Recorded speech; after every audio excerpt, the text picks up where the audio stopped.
गांधी, न्याय की आंधी, राहुल गांधी, न्याय की आंधी, राहुल गांधी, न्याय की आंधी, राहुल गांधी, न्याय की आंधी, राहुल गांधी, न्याय की आंधी, राहुल गांधी, न्याय की आंधी, राहुल गांधी, न्याय की आंधी, राहुल गांधी। जय जय जय जय जय भीम,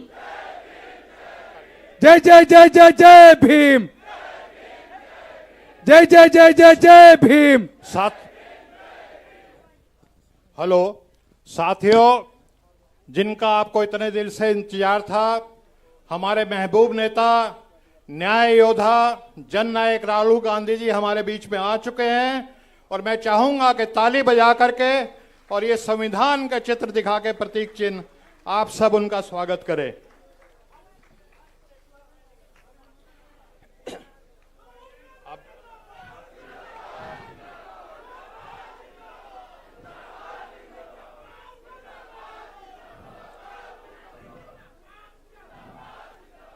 अब मैं चाहूंगा अपनी टीम से कि हमारे टीम के जितने भी सदस्य हैं, सब जो हमारे बीच में गणमान्य व्यक्ति उपस्थित हैं, उनके लिए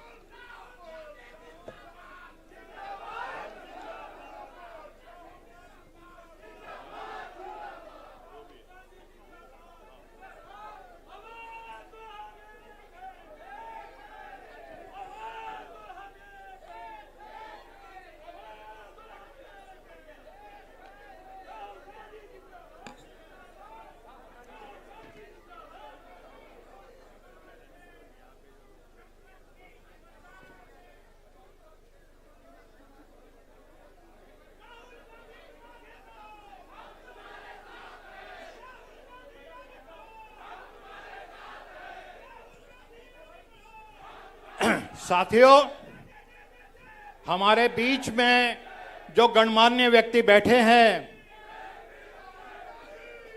श्री बुद्धराम मुंडा जी, जो कि बिरसा मुंडा परिवार से हैं, उनके ग्रैंडसन हैं, हमारे बीच में उपस्थित हैं।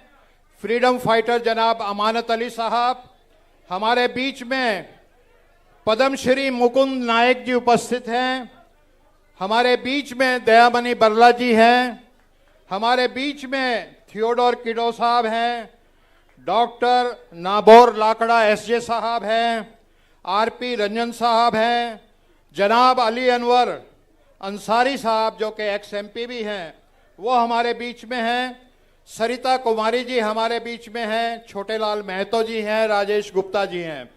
अब कार्यक्रम के अगले सत्र में राहुल जी द्वारा अगले ये पटके ले जाओ आप। सबसे पहले मैं चाहूंगा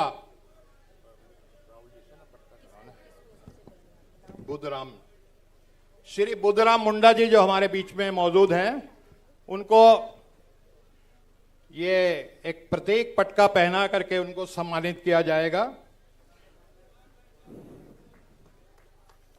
इसके बाद मैं चाहूंगा हमारी टीम को कि हमारे बीच में अमानत अली साहब हैं, जो कि वयोवृद्ध स्वतंत्रता सेनानी हैं, जिन्होंने एक समय में गांधी जी के साथ, नेहरू जी के साथ आज़ादी की लड़ाई लड़ी और उनके साथ विधायक भी रहे। हमारे बीच में पद्मश्री मुकुंद नायक जी मौजूद हैं। मुकुंद जी, अशोक जी,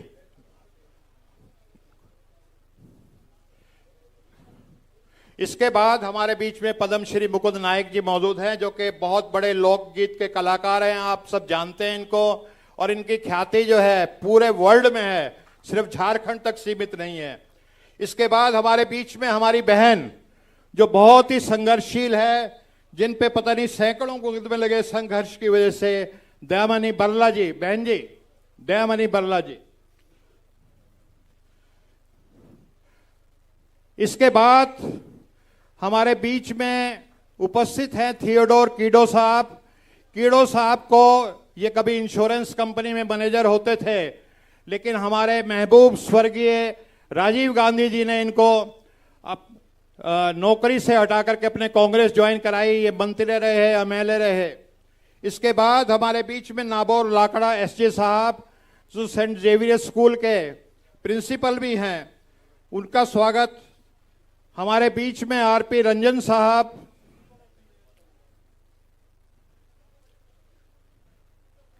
शंभू पासवान जी, अशोक जी इधर।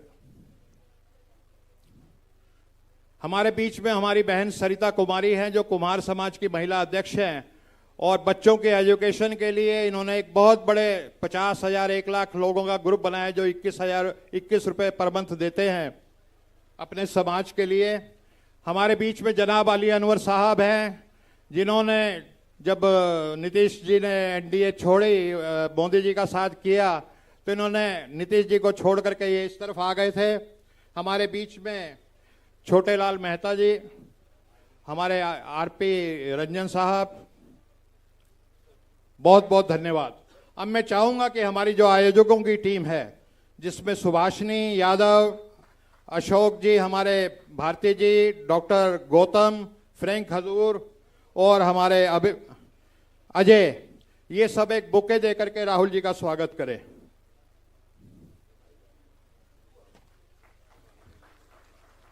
हमारे बीच में जो ये इवेंट हो रहा है ये public school and children welfare association Jharkhand, उसके तत्वाधान में हो रहा है।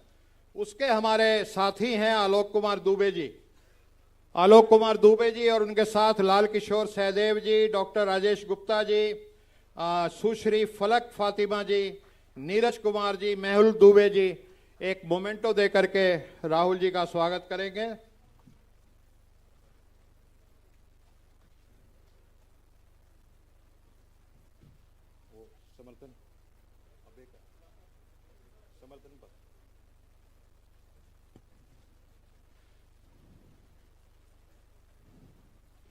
साथियों, समय कम है और उस कम समय में हम चाहते हैं कि हम ज़्यादा से ज़्यादा राहुल जी को सुने, तो मैं इस कार्यक्रम को बहुत लंबा नहीं करूंगा, लेकिन एक छोटी सी 1 मिनट की कविता में स्वागत मैं सुभाषिनी जी से अनुरोध करूंगा कि वो एक कविता में स्वागत राहुल जी के स्वागत में करें। जोहार साथियों, जिन नारों को सुनकर हम लोग बड़े हुए उसकी मैं कल्पना आज जो करती हूँ वो कुछ इस तरह है। अगर आज स्वर्गीय राम मनोहर लोहिया जी होते जीवित तो उस नारे और उस कविता की क्या कल्पना होती, उसकी एक छोटी सी प्रस्तुति करना चाहूंगी। गांधी ने बांधी गांठ, पिछड़ा पावे 100 में 60, राजपाट है किसके हाथ, तानाशाह और बलशाली। बलशाली की क्या है पहचान, खिटपिट बोले करे ना काम। कमजोर की है क्या पहचान, करे काम और सहे अपमान। बाहर से आए लुटेरे देश लूट के यहां से चले गए, अब देश के अंदर के लुटेरों को भी निपटाना होगा।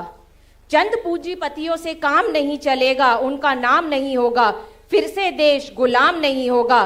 राजा का बेटा हो या चपड़ासी की हो संतान, हो अंबानी अडानी या गरीब का बेटा, सबकी शिक्षा एक समान। जाति जनगणना जो ना कर सके वो सरकार निकम्मी है, जो सरकार निकम्मी है वो सरकार।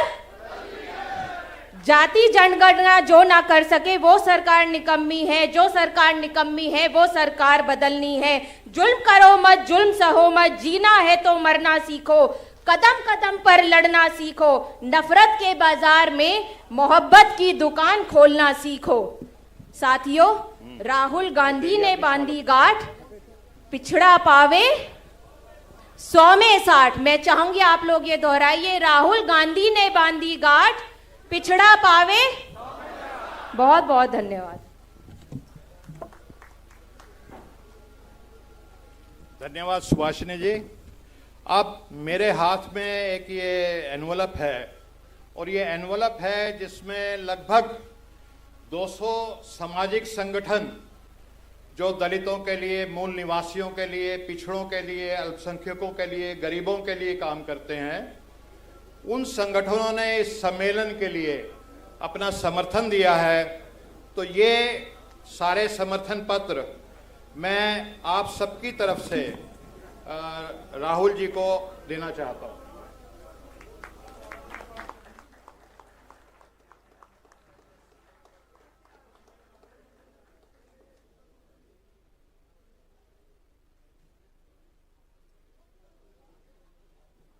अब मैं चाहूंगा कि हमारे जितने भी डिग्नेटरीज मंचासीन हैं वो अपने स्थान पे खड़े हो जाएंगे और एक पिक्चर हाथ पकड़ के सबकी हो जाए।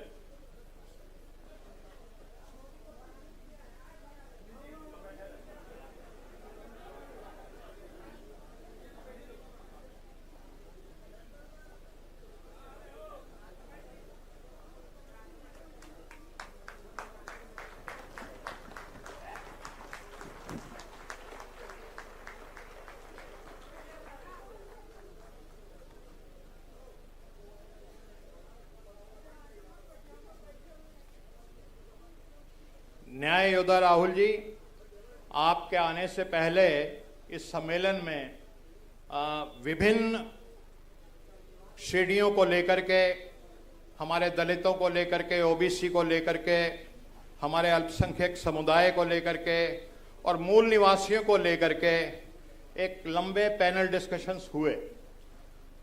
उस पैनल डिस्कशंस का जो सार है, मैं अनुरोध करूंगा कि उस पैनल डिस्कशन के सार के लिए सबसे पहले थियोडोर कीरो साहब आप आएं और वो बहुत ही संक्षिप्त में, आप समझ रहे हैं कि बहुत कम समय यहां आकर के उस पैनल डिस्कशन का सार रखेंगे, समरी।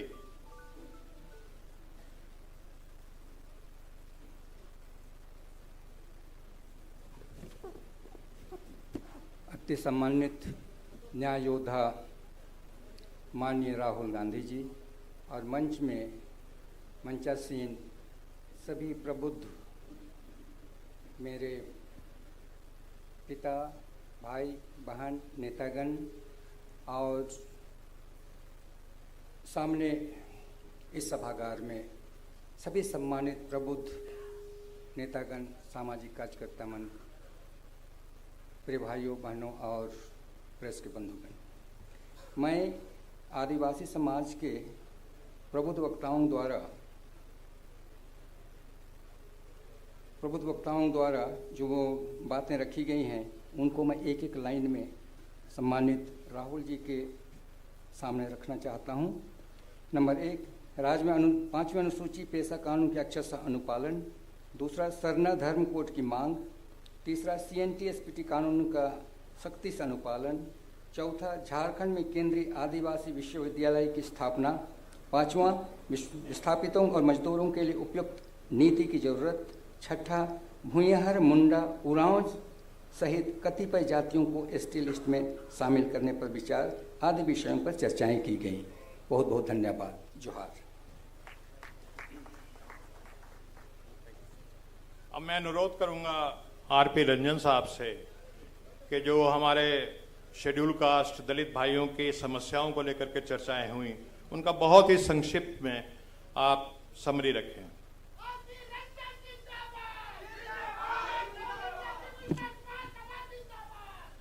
साथियों, कुछ कहने से पहले परम पूज्य संविधान प्रणेता बाबा साहब को श्रद्धा सुमन अर्पित करते हुए बिरसा मुंडा की पावन धरती पर न्याय योद्धा इस कार्यक्रम के मुख्य अतिथि परम आदरणीय श्रद्धेय राहुल गांधी जी को स्वागत करते हुए, अभिनंदन करते हुए, हमारे समाज के निम्नलिखित विभिन्न मुद्दे आए हैं।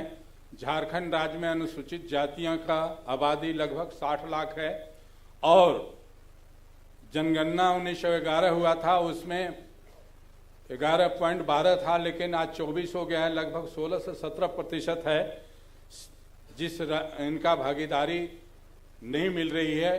कोई न्याय बोर्ड, निगम, कहीं भी इनकी कोई भागीदारी नहीं मिल रही है। और दूसरी बात कि झारखंड राज्य में परिसीमन लागू होना था, हमारे आबादी के अनुकूल सीटें बढ़नी चाहिए, वो सीट भी नहीं बढ़ रही है। और हमारे जो रिजर्व सीट हैं, जहां पर 5 बार कमला कुमारी जी कांग्रेस के सांसद रही हैं, वो भी सीट आज पलामू में हम लोग देखते हैं कि शेड्यूल कास्ट के बहुल क्षेत्र था, वहां पर अगर हमारी पार्टी कांग्रेस अगर चुनाव लड़ती तो एक सांसद और बनता। तो इन सब मुद्दों के लेके हम अनुसूचित जाति के लोग बीच में खड़े हुए हैं कि हम राहुल जी के साथ सब मिलके वोट तो करना चाहते हैं, लेकिन हमें सीटें नहीं मिलती है। हम मजबूर होके आज हमारे कुछ लोग समाज में जो भागीदारी नहीं मिल रही है उसके चलते दूसरी तरफ चले जाते हैं। दूसरी बात, झारखंड में 60 लाख आबादी है, 50% लैंडलेस है, जिनके पास रहने के लिए आवास नहीं, सरकारी जमीनों में रहते हैं, उनको कोई विकल्प नहीं है, उनकी डोमिसाइल नहीं बनती है, नौकरी चाकरी में भागीदारी नहीं हो पा रही है। इन तमाम मुद्दों पर गहन चर्चा करने के बाद मैं माननीय न्याय योद्धा राहुल गांधी जी से, जिन्होंने संसद में नारा दिया है कि जिसकी जितनी संख्या भारी उसकी उतनी भागीदारी, और उस भागीदारी के हम लोग प्रेरित होकर दूसरे जगह से छोड़कर आज आपके बीच बड़े स्वाभिमान के साथ आपके साथ लड़ने के लिए तैयार हैं। हमारा समाज पूरा आपके साथ खड़ा है, इसमें कोई शक नहीं है। जब तक हमारी संविधान की रक्षा नहीं होगा, संविधान की रक्षा करने वाले परम आदरणीय केवल राहुल गांधी जी ने सदन में मांग किया और उन्होंने ये भी कहा कि जिसका जितना संख्या भारी उसकी उतनी भागीदारी, और जातीय जनगणना बहुत जरूरी। लंबा समय बात नहीं कर सकता, इन्हीं चंद बिंदुओं के साथ मैं अपनी पुनः वाणी पर विराम देते हुए परम आदरणीय श्रद्धेय राहुल गांधी जी को हार्दिक दिल से झारखंड के धरती पर अभिनंदन और सहयोग के लिए हम लोग समर्पित हैं। कोटि कोटि उनका धन्यवाद जो हम लोग को अवसर दिया है और एक परिवार बना दिया। SC ST OBC आज एक मंच पर बैठ के आपके बीच में हम लोग अपनी मुद्दा को रखा है। इन्हीं चंद शब्दों के साथ जय भीम, जय झारखंड, राहुल गांधी जिंदाबाद, राहुल गांधी जिंदाबाद, धन्यवाद, जय हिंद। जिंदाबाद जिंदाबाद। अब मैं निवेदन करूंगा राजेश गुप्ता जी, जो OBC के मुद्दों को लेकर के 20 सालों से पूरे झारखंड में लड़ाई लड़ते रहते हैं। राजेश गुप्ता जी आए और जो OBC मुद्दों को लेकर के हमारा पैनल डिस्कशन हुआ है उसकी एक संक्षिप्त समरी वो राहुल जी के समक्ष रखें। धन्यवाद माननीय डॉक्टर अनिल जी। जय हिंद सर। कुछ भी कहने से पहले देश में सभी महापुरुषों को नमन करता हूं। आज संविधान सम्मान सम्मेलन के मुख्य अतिथि मान्यवर राहुल गांधी जी को वेलकम करते हुए मंच पर उपस्थित सभी साथियों और आगंतुक सभी को स्वागत है। इस पैनल में हमारे OBC के मुद्दे को लेकर 5 लोग थे, जिसमें पहला पूर्व सांसद माननीय अली अनवर साहब थे, प्रोफेसर डॉक्टर विनय भारत, सरिता प्रजापति और माननीय दीपक महतो जी इस पैनल में थे। और पैनल में जो बातें प्रमुख रूप से मैं भी था, उसमें एक बात आई है कि पूरे देश में SC ST की जितनी आबादी है उतना आरक्षण है और EWS जो अगड़ी जाति हैं उनकी आरक्षण उतना ही है, तो फिर OBC के साथ अन्याय क्यों? जिसकी आबादी 50% है तो 50% आरक्षण मिलना चाहिए। और साथ में ये प्रमोशन में रिजर्वेशन OBC को चाहिए, क्योंकि केंद्र में 90 में 3 जो सचिव हैं या राज्यों में, कारण यही है कि प्रमोशन में रिजर्वेशन नहीं मिलता है। तो प्रमोशन में रिजर्वेशन की बात है। OBC की स्वतंत्र मंत्रालय होनी चाहिए, जिस तरह से SC ST का स्वतंत्र मंत्रालय है, OBC की स्वतंत्र मंत्रालय हो। आपको जानकारी होगी कि इस राज्य में 14% आरक्षण है। जब बिहार से झारखंड अलग हुआ था 27% मिलते थे, अभी 14% है। 7 जिले में OBC का आरक्षण शून्य है, जो बहुत बड़ा दुर्भाग्य है। और EWS का सभी जगह 10% है। हमारे देश में जितने भी सरकारी जो केंद्रीय विश्वविद्यालय हैं वहाँ पर 1% भी प्रोफेसर नहीं हैं, और NFS के तहत उनको रोकने का काम केंद्र सरकार बराबर कर रही है। हम मांग करते हैं कि मंडल कमीशन की जो अनुशंसाएं लागू हुई है, जिससे करोड़ों लोगों के ये खुशहाली आई है, घर में मुस्कान हुई है, लोगों का जीवन स्तर बढ़ा है, जिस मात्र 2 ही अनुशंसाएं लागू हुई है और भी जो 40 अनुशंसाएं हैं उसको लागू करने का काम किया जाए। और अंत में इस राज्य में प्रतिनिधित्व आबादी 55% है राज्य पिछड़ा वर्ग आयोग के अनुसार। हम लोगों ने आंदोलन किया था, एक देश में एकमात्र राज्य बिहार है, सॉरी झारखंड है, कि राज्य पिछड़ा वर्ग आयोग ने 36 से 50% ओबीसी का आरक्षण देने की जो है अनुशंसा की है, देश में एकमात्र है, लेकिन हमको अभी तक ये लागू नहीं हुआ है। हमें राजनीतिक भागीदारी भी चाहिए। राजनीतिक भागीदारी से हमारा समाज ज्यादा जुड़ा होता है। तो हम यही मांगों के साथ अपनी बात को समाप्त करता हूं। धन्यवाद। जय ओबीसी, जय संविधान। धन्यवाद राजेश गुप्ता जी। और अब मैं निवेदन करूंगा, हमारे बीच में एक बहुत ही लेखक, चिंतक और सोशलिस्ट फैक्टर मैगजीन के एडिटर फ्रैंक हजूर साहब हैं, जो माइनॉरिटीज़ को लेकर के पैनल डिस्कशन हुआ उस पर बहुत ही संक्षिप्त में फ्रैंक हजूर साहब अपनी बात रखते हैं। बहुत बहुत शुक्रिया doctor Jayant sir. Honourable leader of opposition Rahul Gandhi ji, जो मेन एंग्जाइटी, जो मेन चिंता निकल कर आई इस पैनल डिस्कशन में, जिसमें कि रिप्रेजेंटेशन हमने माइनॉरिटीज़ के हर सेगमेंट को दिया।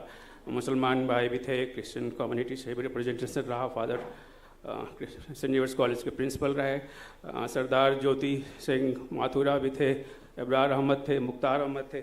मेन जो कंसर्न सर आया उनके बीच से वो ये है कि कॉन्स्टिट्यूशन के आर्टिकल 30, सेक्शन 1, आर्टिकल 32 और आर्टिकल 29, जिसमें कि रिलीजियस और लिंग्विस्टिक माइनॉरिटीज़ के जो एक्चुअल कॉन्स्टिट्यूशनल राइट्स हैं कि वो अपने कल्चरल और एजुकेशनल इंस्टीट्यूशंस को बहुत ही सुचारू तरीके से चला सकें, उस पर किसी तरह का डिस्क्रिमिनेशन न हो, जो हमने इंश्योर किया कॉन्स्टिट्यूशन में बाबा साहब ने और जवाहरलाल नेहरू ने अपनी फर्स्ट गवर्नमेंट से ही।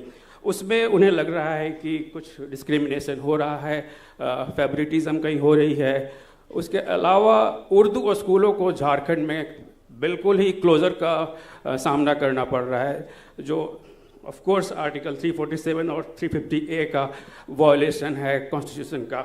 साथ ही साथ हमारे बहुत ही खास एक बहुत ही एक्सपीरियंस्ड कैंपेनर सहाफ़ी यहाँ भी हमारे साथ पैनल में थे, जिनका नाम सैयद सहरोज कमर है, जो 40 साल से सहाफ़त में एक बड़ा नाम है झारखंड की सरजमी पर। उनका कहना है कि मॉब लिंचिंग को लेके खासकर झारखंड में पिछले 8 सालों में मोर देन 1.5 डजन लिंचिंग हुई है मुसलमान भाइयों की। तो उसके लिए आप कोशिश करें कि ऐसी गारंटी मिले अमेंडमेंट में या लेजिस्लेशन के थ्रू, ताकि इस पे लगाम लग सके।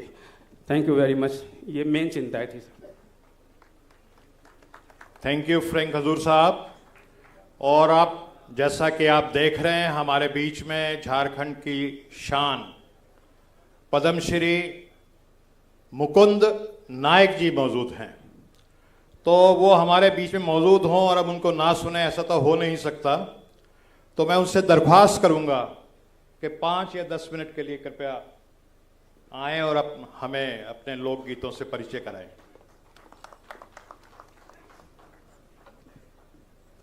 आए जी सभाकर मुख्य अतिथि हमरेकर न्याय योद्धा राहुल गांधी जी के हम अपन बट से झारखंड कर कलाकार मन बट से हार्दिक अभिनंदन करत ही, स्वागत करत ही।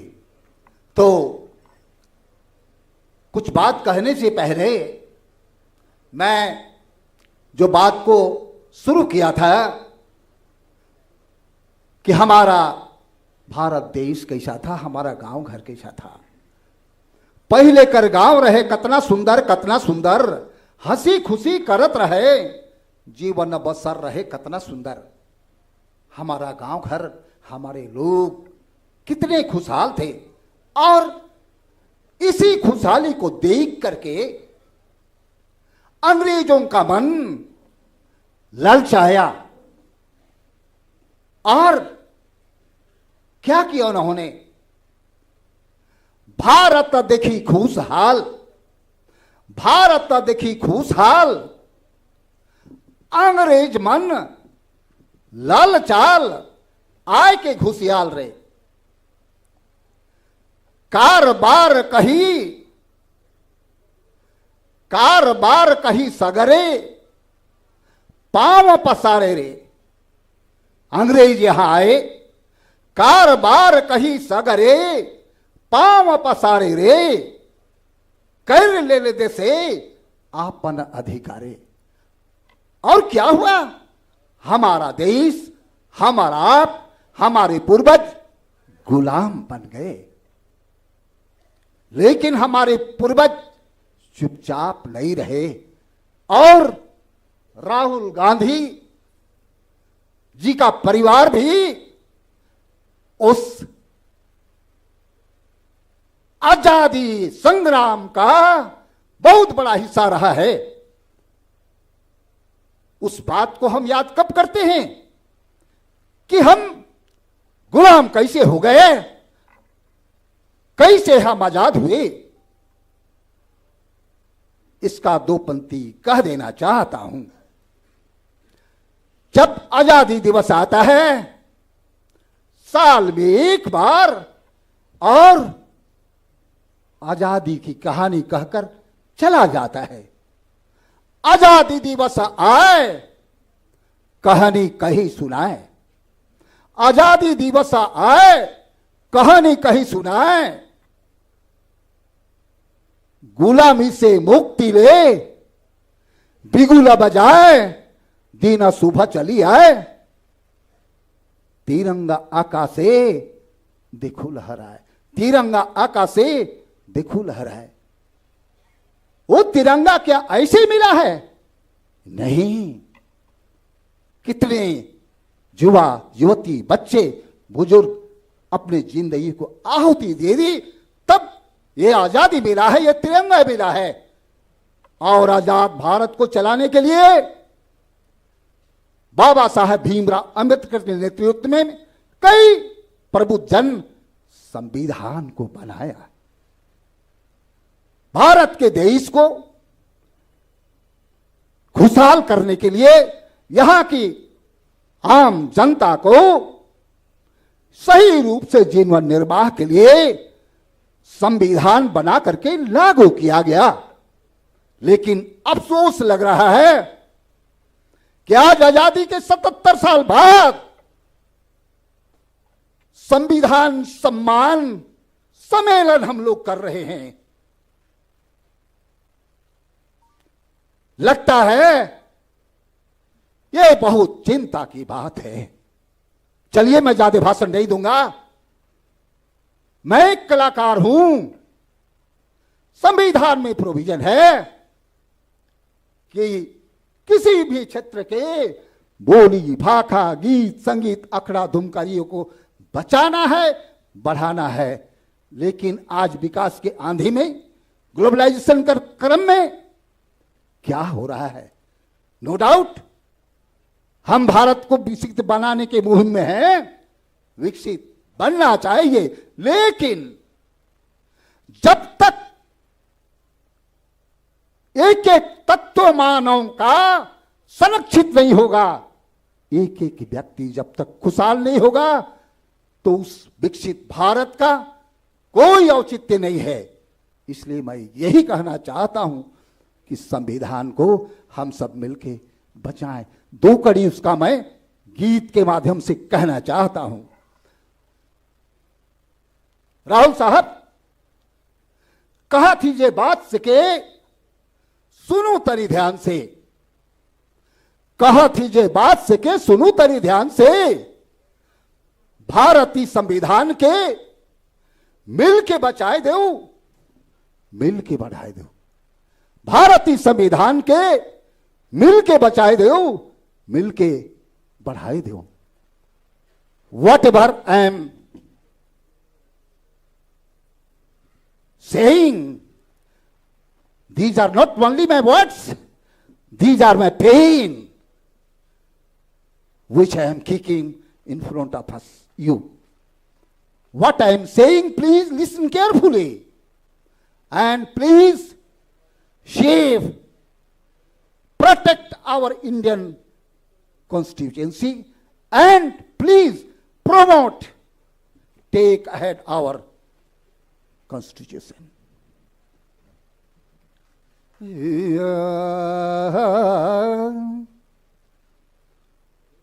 कहती जे बात सके, ई कहती जे बात सके, कहती जे बात सके, सुनु तनी ई ध्यान से, सुनु तनी ध्यान से।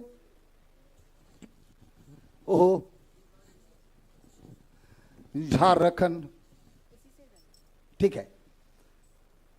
कहती जे बात सके, सुनु तनी ध्यान से, सुनु तनी ध्यान से। भारतीय संविधान के मिल के बचाए देव, मिल के बढ़ाए देव। भारतीय संविधान के मिल के बचाए देव, मिल के बढ़ाए देव। क्या अकेले संविधान बचेगा? नहीं। आदिवासी मूलवासी सकल भारतवासी एकता बनाए ले, एकता बनाए ले, एकता बनाए ले। भारतीय संविधान के मिल के बचाए देव, मिल के बढ़ाए देव। भारतीय संविधान के मिल के बचाए देव, मिल के बढ़ाए देव। और आखिरी बंद में मैं क्या कहना चाहता, प्रकृति संस्कृति, प्रकृति संस्कृति अपन बोली भाखा, साथ में अपन बोली भाखा। अखड़ा बचाए देव, मिल के बचाए देव। भारतीय संविधान के मिल के बचाए देव, मिल के बढ़ाए देव, मिल के बढ़ाए देव। जय हिंद, जय भारत, जय झारखंड, जय संविधान। धन्यवाद।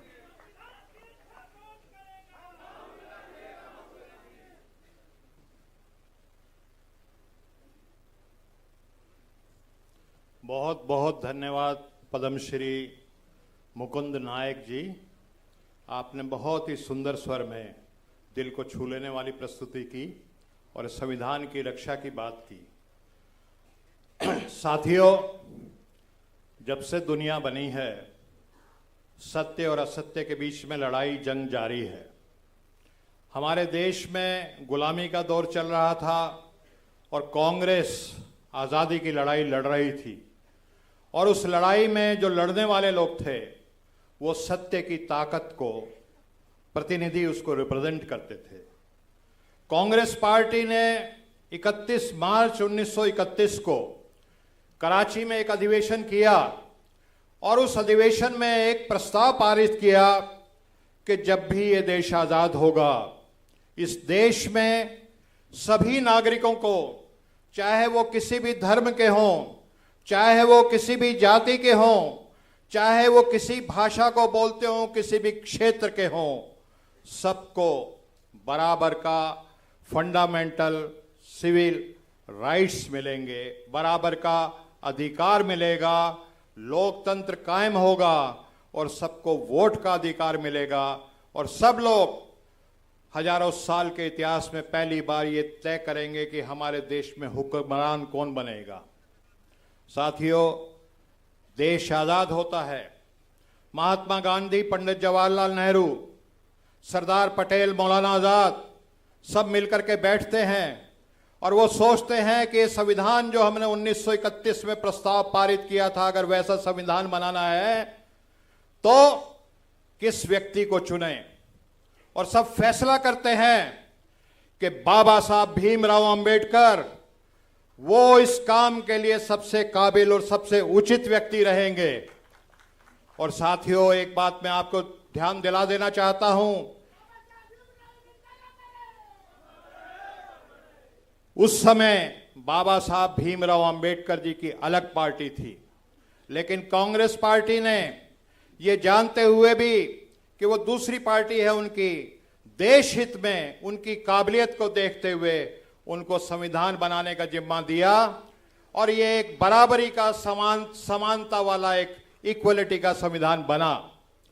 और अगर आप और हम अपनी पिछली 3-4 पीढ़ियों में देखेंगे तो इस संविधान की वजह से हमने पीढ़ी दर पीढ़ी तरक्की की है। लेकिन आज वो ताकतें जो असत्य की ताकतें हैं, जो चाहती हैं इस मुल्क में विषमता हो, जो इस मुल्क की जो धन और दौलत है, जो इसकी समृद्धि है, जो मान सम्मान है, वो चंद मुट्ठी भर लोगों के हाथ में आ जाए और वो सबको ना मिले, वो ताकतें आज फांसीवादी ताकतें इस संविधान पे लगातार अटैक कर रही है। और उनके मंसूबे थे पिछले चुनाव में कि अगर 400 सीटें आ जाएंगी तो हम इस संविधान को बदल देंगे। लेकिन मैं बधाई देना चाहता हूं इस देश के दलितों को, पिछड़ों को और मूल निवासियों को, हमारे अकलियत के भाइयों को और हमारे लोकतंत्र में विश्वास करने वाले सभी भारतीय नागरिकों को कि उनके मंसूबों पे आप सबने पानी फेरा। लेकिन जंग अभी जारी है और आज किसी समय हमारे बीच में बिरसा मुंडा जी के परिवार के बैठे हुए हैं, उनके ग्रैंडसन जी बुद्धराम मुंडा जी। कभी अन्याय के खिलाफ, शोषण के खिलाफ, वंचना के खिलाफ बिरसा मुंडा जी ने लड़ाई लड़ी थी। लेकिन आज अगर कोई शख्स लड़ाई लड़ रहा है न्याय के लिए, शोषण और वंचना के खिलाफ, आप दुनिया के देश के किसी भी कोने में चले जाएं, अगर आप नाम पूछेंगे तो क्या नाम निकल के आएगा वो आप बोलेंगे, जी राहुल गांधी। तो अब मैं आप सबकी दिलों की धड़कन, आपके महबूब नेता राहुल गांधी जी से निवेदन करूंगा कि वो आए और अपने उद्बोधन से हमें प्रबुद्ध और आलोकित करें। राहुल गांधी जी।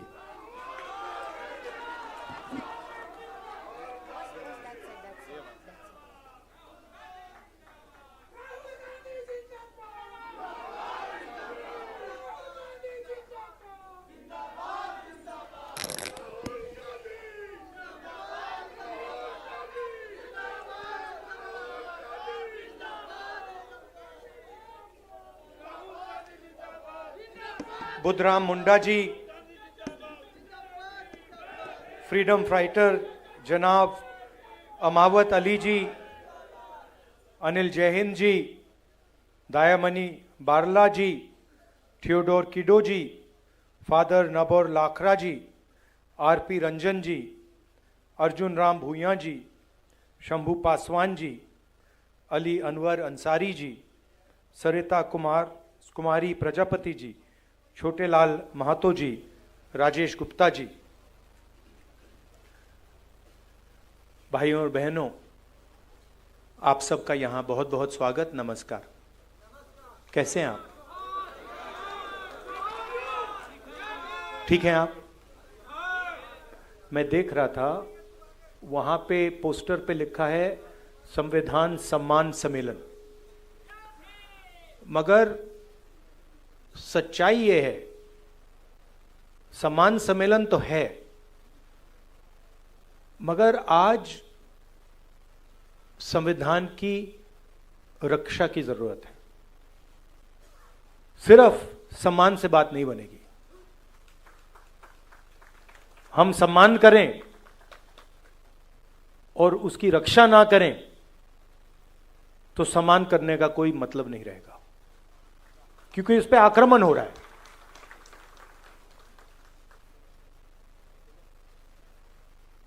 जबरदस्त आक्रमण हो रहा है,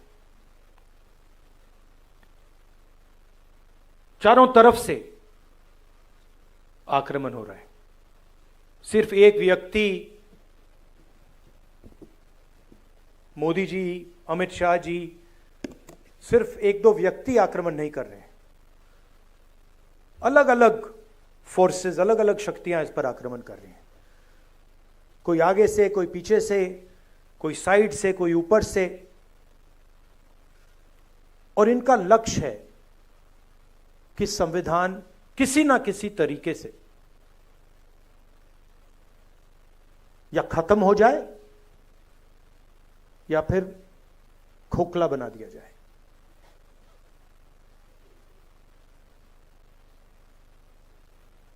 मैं आपसे सवाल पूछना चाहता हूं, ये आप अपने हाथ में पकड़े हैं, उठाइए इसको जरा। ये ये कब बना? ये कब बना?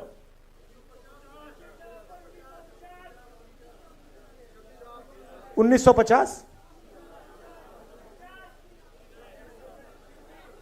हाँ,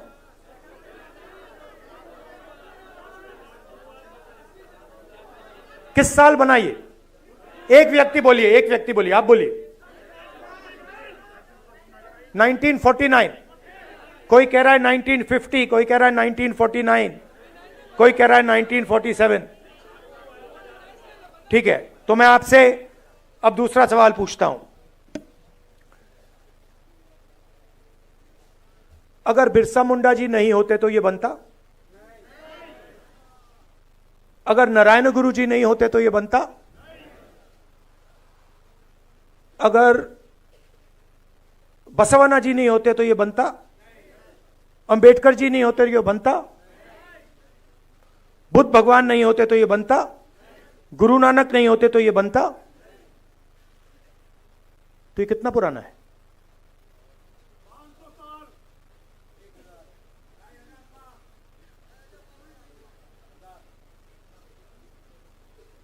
आपने कहा कि ये 50 साल पुराना है, 70 साल पुराना है, मगर ये 50 साल पुराना नहीं है, ये 70 साल पुराना नहीं है। ये इसके पीछे जो सोच है वो हजारों साल पुरानी सोच है।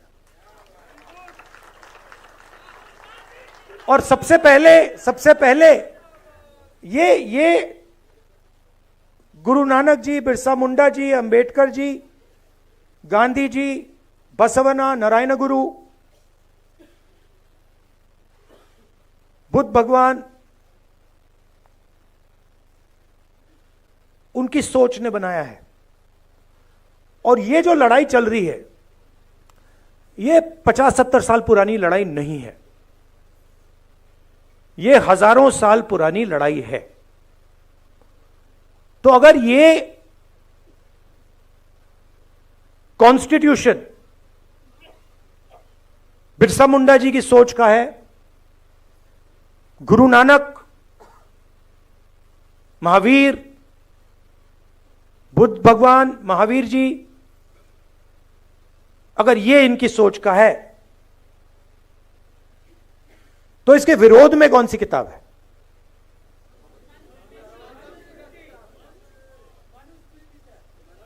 मनुस्मृति। ये जो लड़ाई चल रही है, और आपको ये गहराई से समझना होगा, ये लड़ाई कॉन्स्टिट्यूशन और मनुस्मृति के बीच में लड़ाई चल रही है। और ये नई लड़ाई नहीं है, ये हजारों सालों से लड़ाई चल रही है। अंबेडकर जी ने कहा एजुकेट, ऑर्गेनाइज, एजिटेट, कहा।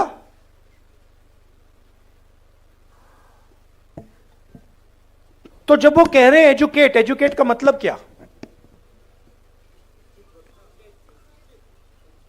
हां, किस चीज के बारे में? सिर्फ अपने संविधान को जानो, अपने हक को जानो, और मान लीजिए अगर एक युवा आज फिजिक्स बहुत अच्छी तरह समझ जाए, क्या अंबेडकर जी उसे एजुकेटेड कहते? क्यों नहीं? हां, अंबेडकर जी का मतलब यह था, एजुकेट का मतलब यह है कि आप कौन हो, आप कहां खड़े हो, आपके चारों ओर क्या हो रहा है, कौन कर रहा है, किस प्रकार से कर रहा है। एजुकेट का यह मतलब है। एजुकेट का मतलब यह नहीं कि आप कॉलेज में चले गए, आपने फिजिक्स की डिग्री ले ली, आपको अपना इतिहास नहीं मालूम, आपको अपनी हिस्ट्री नहीं मालूम, आपको अपनी समाज में जगह नहीं मालूम, तब आप एजुकेटेड नहीं हो। अब आज क्या हो रहा है मैं आपको बताता हूं। जब बीजेपी के लोग आदिवासी को वनवासी कहते हैं तो वो क्या करने की कोशिश कर रहे हैं? आपका जो इतिहास है, आपका जीने का तरीका है, आपकी फिलॉसफी है, आपकी साइंस है, मेडिकल साइंस है, जिसको आप हजारों साल से चला रहे हो, उसको वो खत्म करने की कोशिश कर रहे हैं। वो आपसे कह रहे हैं कि देखिए, आदिवासी का मतलब क्या? आदिवासी का मतलब जो सबसे पहले मालिक थे। वनवासी का क्या मतलब है? जो जंगल में रहते हैं। देखिए फर्क देखिए। मान लीजिए यहां पे आप लोग बैठे हो और ऑडिटोरियम में आप सबसे पहले आए। ऑडिटोरियम आपने बनाया, ऑडिटोरियम की जमीन आपकी, और मैंने आपसे कहा भैया आप वनवासी हो। इसका क्या मतलब है? जंगल में जाओ, ऑडिटोरियम तुम्हारा नहीं है, इसका यह मतलब है। तो जब ये शब्द का प्रयोग करते हैं आदिवासी वनवासी, यह सिर्फ एक शब्द नहीं है, यह आपकी पूरी हिस्ट्री है। मैं हिंदुस्तान के एजुकेशन सिस्टम में पढ़ा हूं। स्कूलिंग मेरी पूरी हिंदुस्तान में हुई।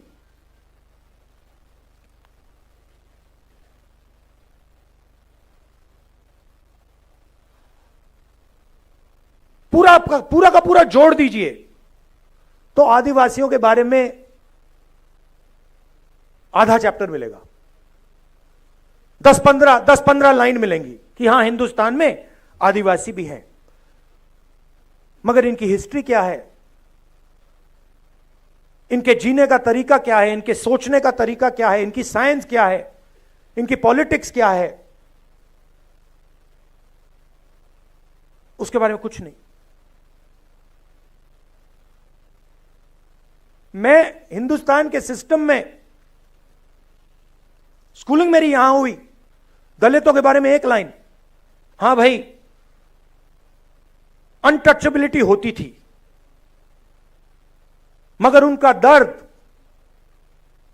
उन पर जो अत्याचार हुए, उनका जो अपमान हुआ, उनका जो इमेजिनेशन था, उनकी जो सोच थी, उनकी जो साइंस थी, उनकी जो फिलॉसफी थी, उसके बारे में कितना था? एक लाइन। आपने ओबीसी शब्द प्रयोग किया, अदर बैकवर्ड कास्ट, क्या ये आपका नाम है? ओबीसी अदर बैकवर्ड कास्ट मतलब हां वो दूसरे पिछड़े लोग। किसने कहा कि आप पिछड़े हो? किस बेसिस पे कहा? आप इस देश को चलाते हो, आपका खून पसीना से यह देश चलता है, आपका जो हक है वो आपको मिलता नहीं है। आपकी हिस्ट्री कहां है? जिन लोगों ने इस देश को बनाया, जो किसान, मजदूर,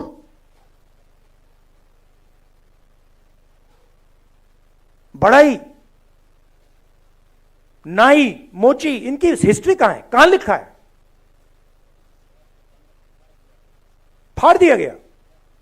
जैसे कि हिंदुस्तान के 90% लोग हैं ही नहीं।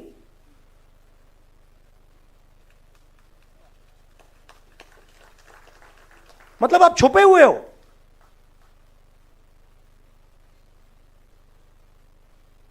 हिंदुस्तान के कॉर्पोरेट्स में देखिए आप,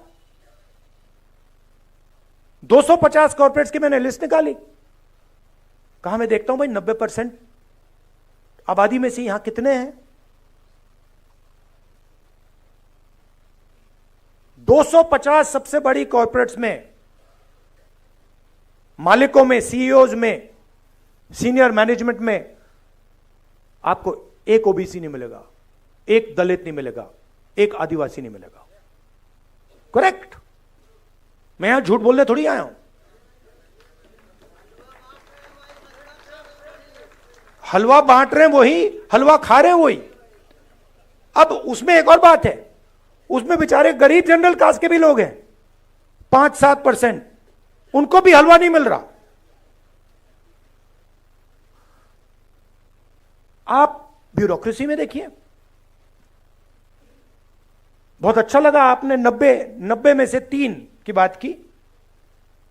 90 में से 3 ओबीसी, 3 दलित, 1 आदिवासी। दलित की आबादी 15%,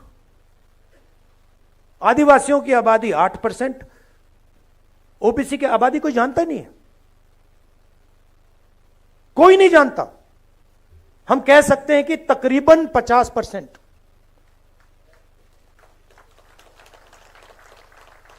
क्योंकि आपकी संख्या छुपानी है। बड़ा खतरनाक काम है। अगर ओबीसी को अपनी सच्ची संख्या पता लग गई,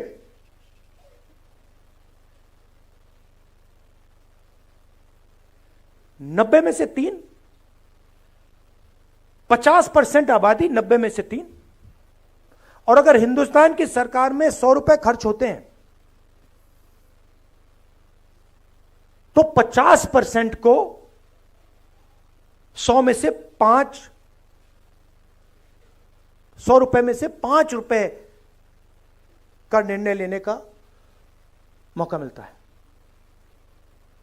3 अफसरों को पीछे बैठा रखा है।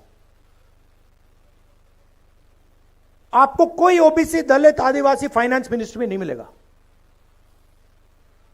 डिफेंस मिनिस्ट्री में, बड़ी बड़ी मिनिस्ट्री में कहीं नहीं मिलेगा। पीछे बैठा हुआ है।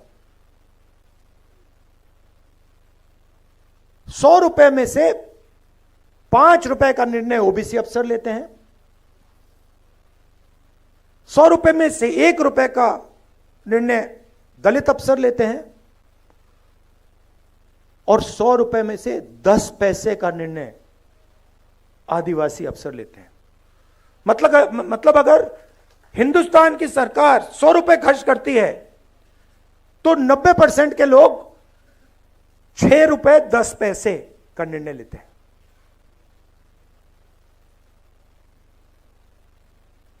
बॉलीवुड की बात करिए। बॉलीवुड में आपको दलित, आदिवासी, ओबीसी नहीं दिखेगा। नाच गाना चल रहा है, गाने बज रहे हैं, डांस हो रहा है, मगर 90% का कोई वहां नाच नहीं रहा। सच्चाई है ये।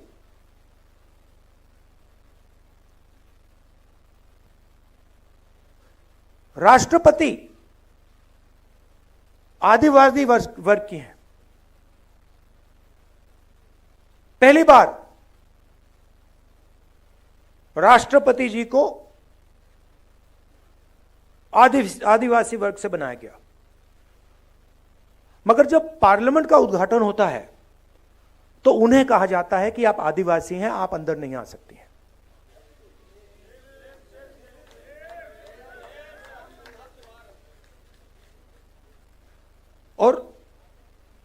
और उन्होंने मान लिया, एक्सेप्ट कर लिया। राष्ट्रपति है, राष्ट्रपति हैं। राम मंदिर, धूमधाम से राम मंदिर का उद्घाटन होता है। राष्ट्रपति जी से कहा जाता है आप आदिवासी हैं, आइए मत। अंबानी को बुलाया जाता है, अदानी को बुलाया जाता है, हिंदुस्तान के राष्ट्रपति जी से कहा जाता है आप नहीं आएंगे, आपकी जगह नहीं है। अगर यह संविधान पर आक्रमण नहीं है कि राष्ट्रपति जी पार्लियामेंट हाउस का उद्घाटन नहीं कर सकती, तो क्या है?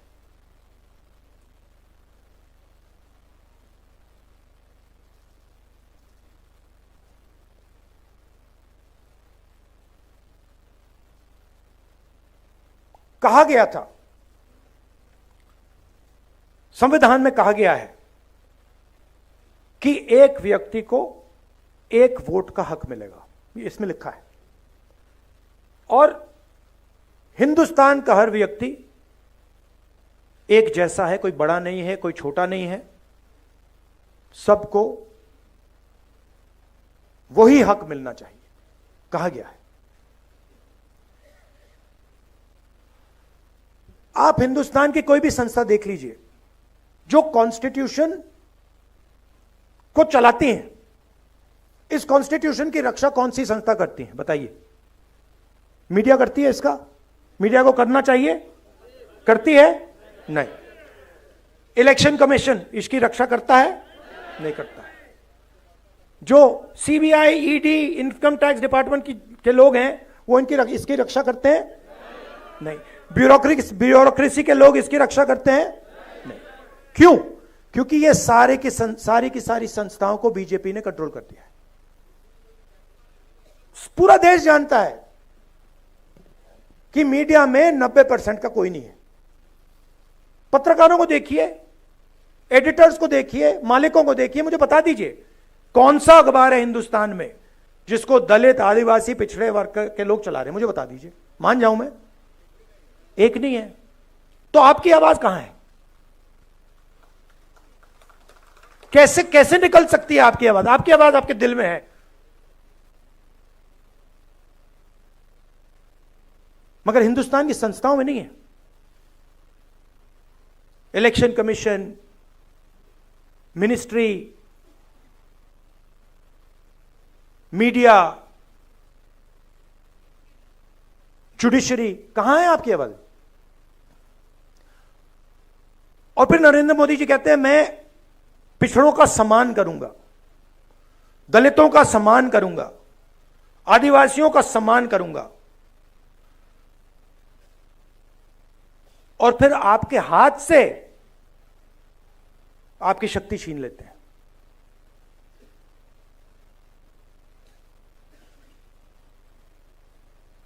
सम्मान आपको देते हैं और पावर आपसे छीनते हैं। सम्मान आपको देते हैं और आपको हिंदुस्तान की संस्थाओं से बाहर निकाल देते हैं। सम्मान आपको देते हैं और फिर इसको खोखला करने की कोशिश करते हैं। मुझे बहुत अच्छा लगा इस चुनाव में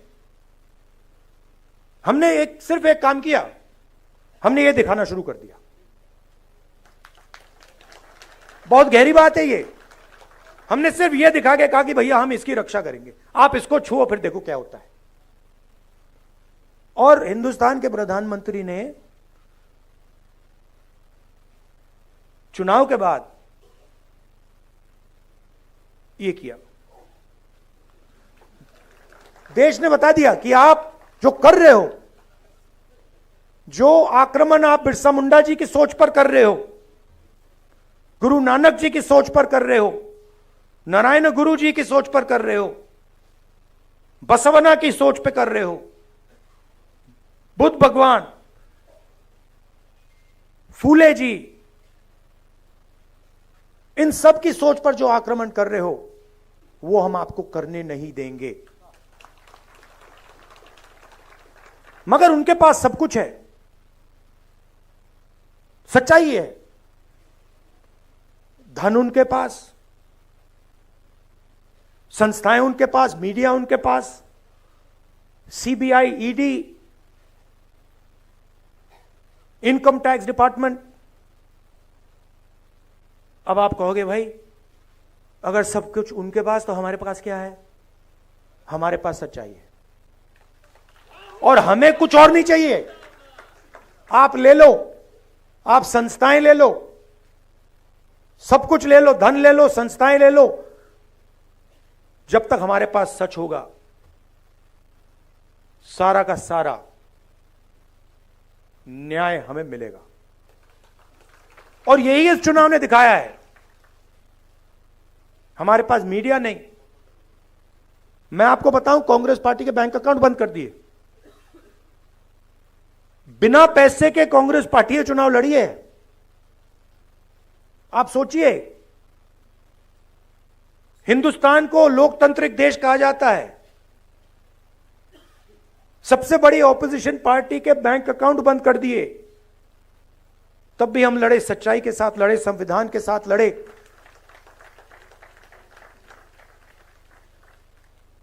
और आजकल मोदी जी मुस्कुराते नहीं हैं, बंद हो गया, परमानेंटली बंद हो गया, भूल गए। तो अब मैंने आपसे यह कहा कि भाई लड़ाई हो रही है, युद्ध हो रहा है, दो विचारधाराओं के बीच युद्ध हो रहा है। अब यह भी बताना पड़ेगा रास्ता क्या है। देखिए, मैंने संस्थाओं की बात की, थोड़ा सा मैं आपको 2-3 आंकड़े देना चाहता हूं।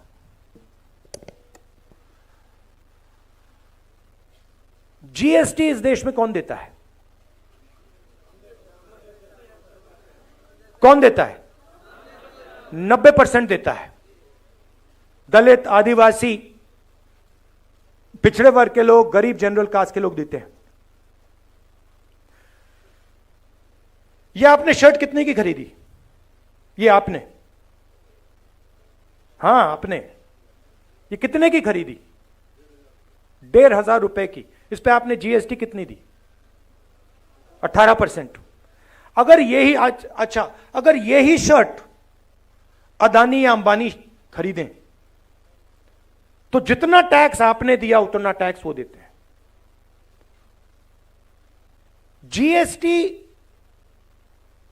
गरीब जनता से लिया जाता है, पिछड़ों से लिया जाता है, दलितों से लिया जाता है, आदिवासियों से लिया जाता है।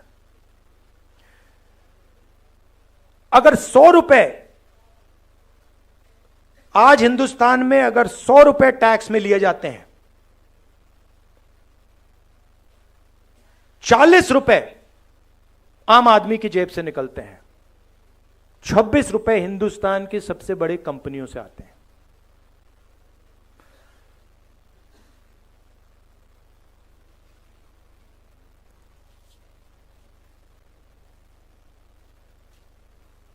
सबसे गरीब लोग, 50% सबसे गरीब लोग 60% से ज्यादा जीएसटी देते हैं। सबसे अमीर 10% लोग जीएसटी का 3% देते हैं। सबसे अमीर लोग 3% और सबसे गरीब लोग 2/3। सबसे अमीर 1% के पास हिंदुस्तान का 40% धन है। ये जो आपको दिखते हैं 25-30 अरबपति, इनके पास हिंदुस्तान का 40% धन है। और जो सबसे गरीब 50% लोग हैं, इनके पास 3% हिंदुस्तान का धन है। सबसे गरीब 50% के पास 3% धन और 1% के पास 40% धन। और अगर आप सबसे गरीब 50% को की आमदनी जोड़ दें तो उनकी पूरी आमदनी आप मिलाएंगे तो 13% बनती है। तो ये सिर्फ कॉन्स्टिट्यूशन पर आक्रमण नहीं हो रहा है, ये आपसे चोरी हो रही है। अब रास्ता क्या है? सबसे पहले हमने कहा है कि ये जो 50% का लिमिट लगा रखा है आरक्षण में, इसको हम, इस दीवार को हम तोड़ देंगे, हटा देंगे। और दूसरी बात, हम सच्चाई समझना चाहते हैं। हम समझना चाहते हैं कि इस देश में धन किसके हाथ में है, जमीन किसके हाथ में है, संस्थाएं किसके हाथ में है, कॉलेज, यूनिवर्सिटी किसके हाथ में है, सिर्फ हम पता लगाना चाहते हैं। हम यह भी नहीं कह रहे हैं कि उसके बाद होगा क्या। जैसे किसी को चोट लगती है, आपको कभी चोट लगी है, हाथ टूटा, आप गए, आपने कहा, डॉक्टर से कहा कि भैया एक्सरे करा दीजिए। डॉक्टर ने कहा कि हाँ भैया एक्सरे कराते हैं। फिर पता लगता है भैया हाथ कैसे टूटा है। अब पूरा देश जानता है कि दलितों को, आदिवासियों को, पिछड़ों को, गरीब जनरल कास्ट के लोगों को, माइनॉरिटीज को दर्द हो रहा है, सबको मालूम है। बेरोजगारी फैल रही है, महंगाई बढ़ती जा रही है, जॉब नहीं मिलता, सरकारी नौकरी नहीं मिलती, प्राइवेट सेक्टर बढ़ता जा रहा है, पब्लिक सेक्टर खत्म होता जा रहा है, चोट लग रही है। अब हम सिर्फ ये कह रहे हैं भैया चोट लग रही है, एक्सरे करा दो, पता लगाओ चोट क्यों लग रही है, कारण क्या है।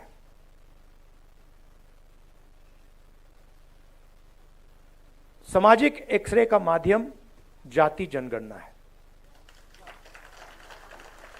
जाति जनगणना में हम 2-3 चीजें पता लगाना चाहते हैं। सबसे पहले,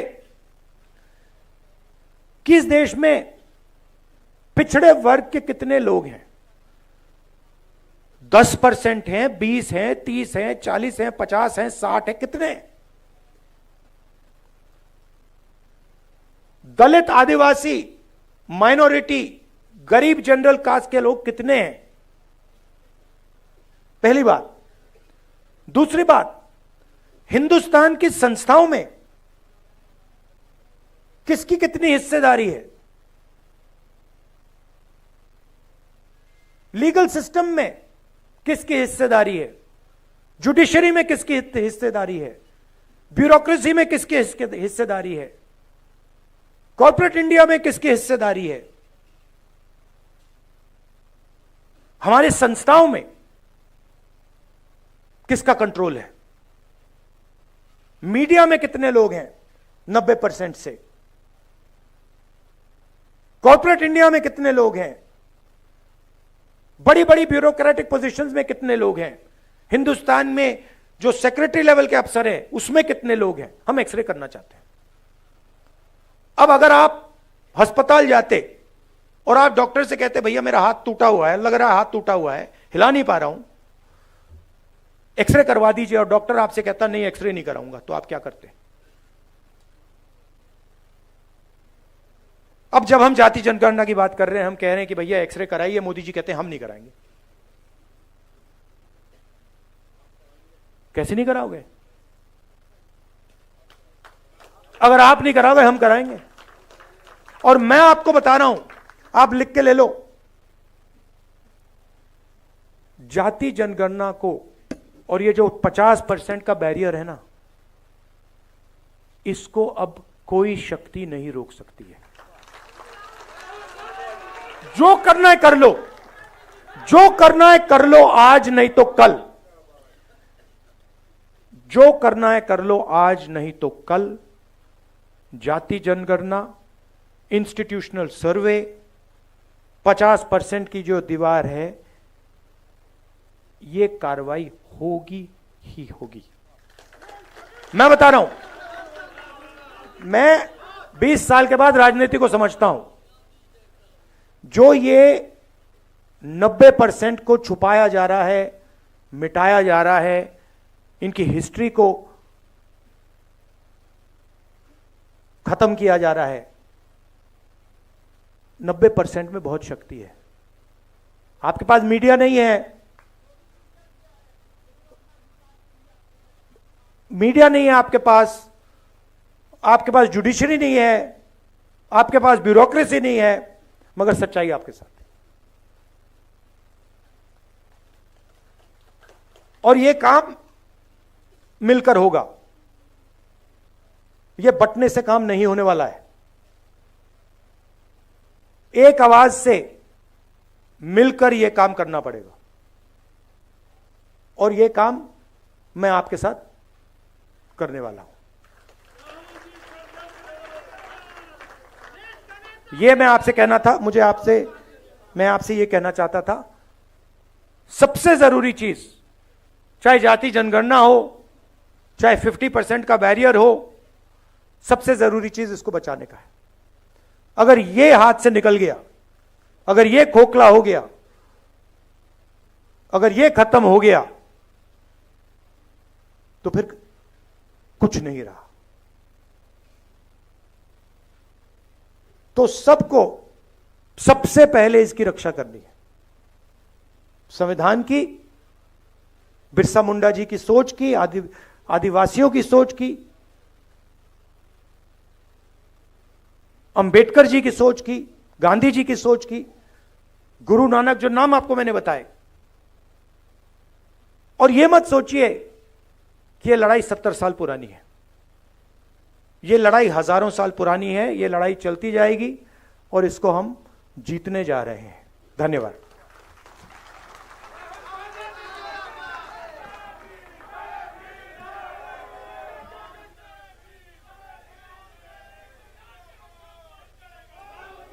हेलो साथियों, हम सब संविधान को मानने वाले लोग हैं और राष्ट्रगान होगा। सभी संविधान का सम्मान करते हुए अपने स्थान पे रहेंगे। अभी राष्ट्रगान होगा और मैं निवेदन करूंगा, जो पैनलिस्ट लोग हैं जिन्होंने इससे पहले पैनल चर्चा में सम्मिलित रहे हैं, वो सब मंच पे आ जाएं, जो पिछले पैनल चर्चा में रहे हैं। जी, अपने स्थान पे रहें। हम संविधान का सम्मान करने वाले लोग हैं। राष्ट्रगान होगा, अपने स्थान पे बने रहें। राजेश गुप्ता जी तो स्टेज, विनय भारत आ जाएंगे, सब आ जाएंगे। सरिता प्रजापति जी, आरपी रंजन साहब, रामचंद्र राम, ललन आनंदकर, मनोज कुमार पासवान जी, वो मेरे को दे देना। बस ठीक है, बस और नहीं है, जल्दी से। सिर्फ पैनलिस्ट पीछे जी, इनको प्लेसमेंट।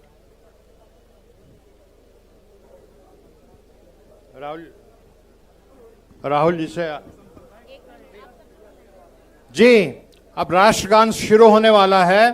सावधान की मुद्रा में, भाई साहब आज खड़े हो जाइएगा, सावधान की मुद्रा में खड़े हो जाएं। राष्ट्रगान।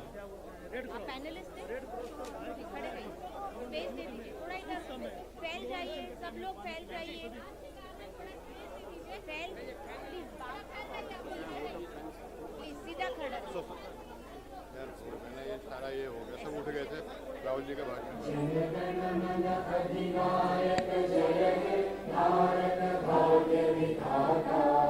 पंजाब सिंध गुजरात मराठा द्राविड़ उत्कल बंगा इंद्र हिमाचल यमुना गंगा उज्जल जगति तरंगा तब शुभ नामे जागे तब शुभ आशीष मांगे गाए तब जय गाथा जन गण मंगलदायक जय है भारत भाग्य विधाता जय है जय है जय है जय जय जय जय है। जय हिंद।